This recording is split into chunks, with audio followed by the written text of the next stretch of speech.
Imagine coming home on a freezing sub-zero New Year's Eve, exhausted and just wanting to get into your warm house. But when you pull in, every single spot in your private parking lot, the one you own, maintain, and pay taxes on, is taken. Not just taken, double parked, blocked in, by people who don't even live there. And the guy who orchestrated it? The same arrogant jerk who drove his truck straight through your front lawn a few months prior. Most people would just call a tow truck and pray. But when the tow companies are too busy, you have to get creative. You have to get cold. Literally. If you've ever had to deal with entitled neighbors who think your personal property is their own personal playground, you are going to love this story. Hit that like button, subscribe to the channel, and get a warm blanket, because today's revenge story is an absolute masterclass in icy, calculated karma. Let's dive in. To really understand the sheer satisfaction of this revenge, we have to go back about 20 years. Let me set the scene for you. We're in the Chicago suburbs. If you know anything about the Chicago burbs, you know that space is a premium, and the winters are absolutely unforgiving. My family owned 2 apartment buildings sitting right next to each other. They were classic 3 flats, 3 units per building. We were a tight-knit operation. My family lived in 2 of the units, and we rented out the other 4 to some really great tenants.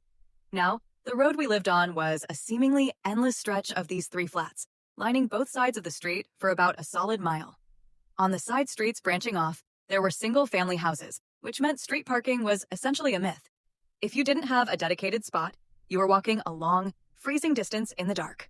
But my family, we were the lucky ones. Because these buildings were our home as well as our business, we had a lot more land than most of the surrounding properties.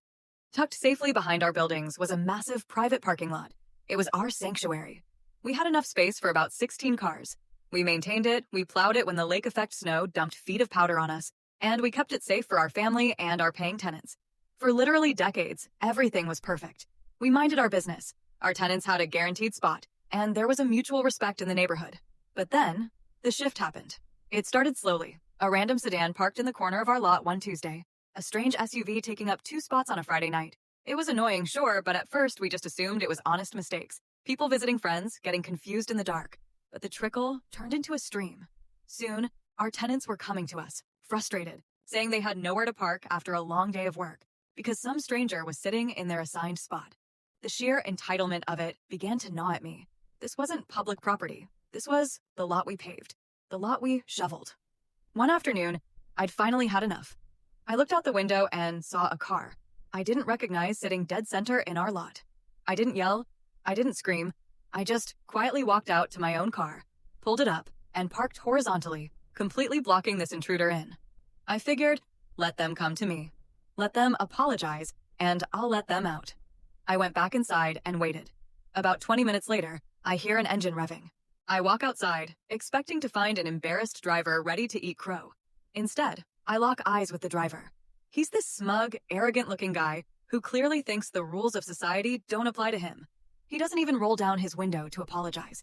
He doesn't ask me to move. He just looks at me, sneers, shifts his car into drive, and slams on the gas. He drives his car straight off the pavement, right through our meticulously maintained landscaping. He crushes our expensive bushes, tears deep, muddy ruts across our front lawn, hops the curb, and speeds off down the street. I stood there, staring at the destroyed bushes, my blood absolutely boiling. My hands were shaking, not just from anger, but from the visceral realization that some people view your kindness, your patience, as weakness. I immediately called the cops, but when they arrived, they just took notes, shook their heads, and gave me the classic line that makes every property owner's stomach drop. It's a civil matter. Without video proof of him doing it, there's not much we can do. Powerless. That's how I felt. Utterly powerless on my own land. But I wasn't going to let that stand. The very next day, I called a local towing company. I signed a contract and plastered massive, highly visible, private property, unauthorized vehicles will be towed at owner's expense signs all over the lot. And you know what? For a while, it worked like a charm. We'd have to make a call every now and then, but the signs acted like garlic to vampires. The random cars vanished. Our tenants were happy. My family was at peace. I thought the war was over. I was so wrong. Fast forward to New Year's Eve. If you've never experienced a Chicago winter on New Year's Eve, let me paint you a picture. The sky is pitch black by 5 p.m. The wind cuts off Lake Michigan like a sharpened knife, slicing through your winter coat, straight into your bones. The temperature had plummeted. It was below zero, the kind of cold where your breath freezes to your eyelashes and the air physically hurts your lungs. I had been out running errands, fighting through the holiday traffic, just wanting to get home, take off my boots, and ring in the new year in the warmth of my living room. I turned onto my street. I pulled up to my building. And I slammed on my brakes. My parking lot, My massive 16-car parking lot was completely 100% full. But it was worse than that. It wasn't just full, it was overflowing. There were cars crammed into every conceivable corner. People had parked horizontally across the lot, effectively boxing in the cars that were already there. There were even cars parked illegally on the street, blocking the entrance to the lot so nobody could get in or out. It was an invasion, a complete and utter takeover of my property. I sat in my idling car, the heater blasting, staring at this sea of unauthorized metal. The audacity was breathtaking. These people, whoever they were, looked at my massive warning signs, looked at a private lot attached to private homes, and collectively decided, nah, we're parking here. My heart was hammering against my ribs. The anger I felt was hot and heavy, a sharp contrast to the freezing temperatures outside. I whipped out my phone and dialed the towing company. I was ready to ruin dozens of New Year's Eve parties.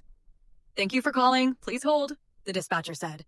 When a human finally came on the line, I explained the situation. "I have at least 20 unauthorized cars on my lot. I need flatbeds, I need tow trucks, I need them all gone." The dispatcher sighed, a heavy, exhausted sound. "Listen, man, I'm sorry. It's New Year's Eve. It's sub-zero. We have cars spun out in ditches from here to Gary, Indiana. Every single driver I have is booked solid. I can't get anyone out to you for at least 4 or 5 hours." My stomach completely dropped. The one weapon I had, the tow company, was neutralized. I was on my own. I parked my car blocks away, trudged through the freezing snow back to my house, and walked inside. I took off my coat. I stared out the back window at the sea of metal, trespassing on my land. I thought about the guy who drove over my bushes. I thought about the sheer lack of respect. And as I stared out into the freezing, below-zero Chicago night, an idea began to form. A terrible, brilliant, flawlessly evil idea. I walked down to the basement. The air was cold, but my mind was crystal clear. I went to the storage unit and started digging. Past the summer tools, past the gardening supplies. There, I pulled out 3 heavy-duty lawn sprinklers, the oscillating kind that throw massive fans of water into the air. Next, I grabbed every single length of rubber garden hose we owned. Must have been over 100 feet of it.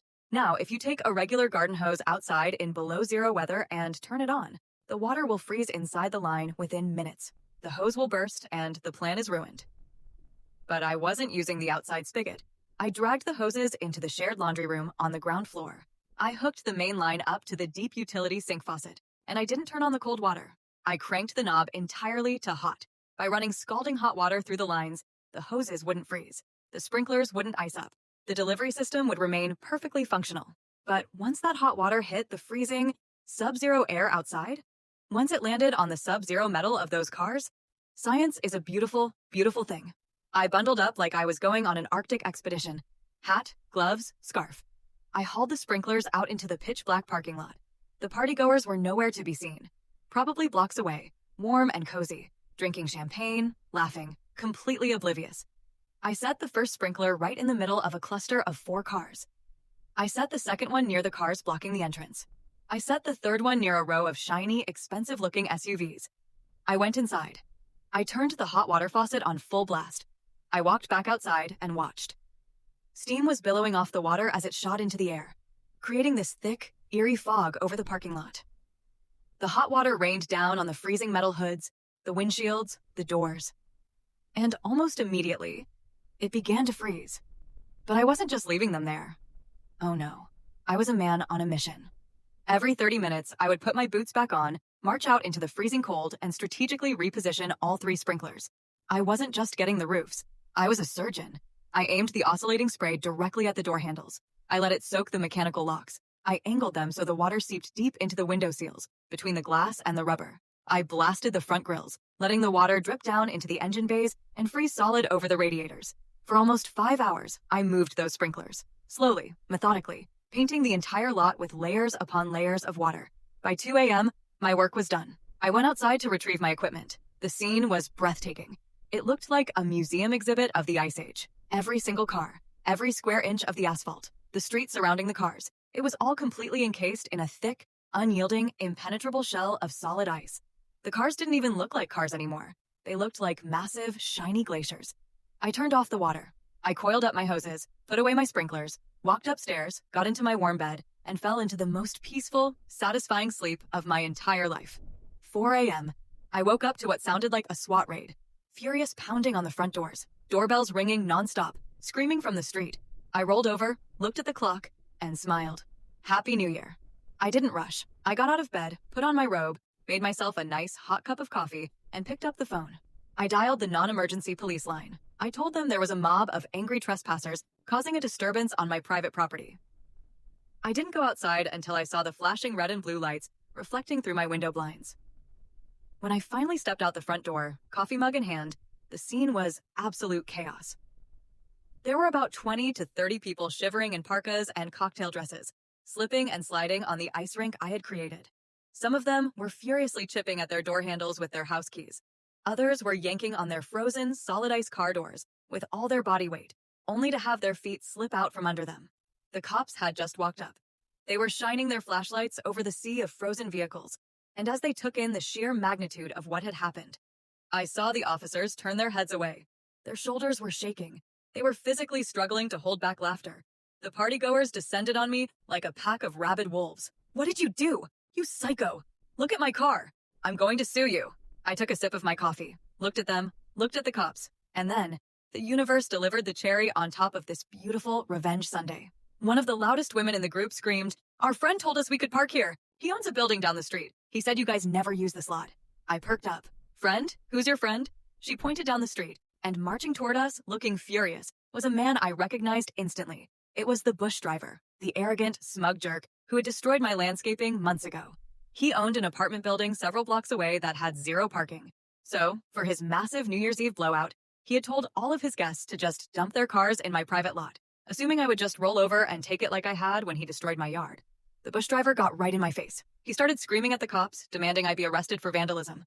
The lead officer stopped laughing. He looked at the bush driver, then looked at the massive, highly visible tow signs plastered all over my lot.